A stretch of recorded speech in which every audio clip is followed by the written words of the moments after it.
ఆశ్చర్యకరుడవై చేసితివయ్యా గొప్ప కార్యాలను. నా కనులారా చూచితినయ్యా నిండు పండుగను.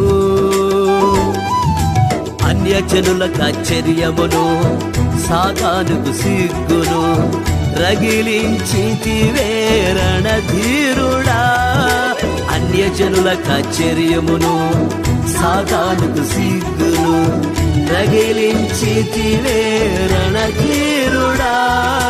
జగముల నేలే రాజాధిరాజ నీకేన జయ కీర్తి.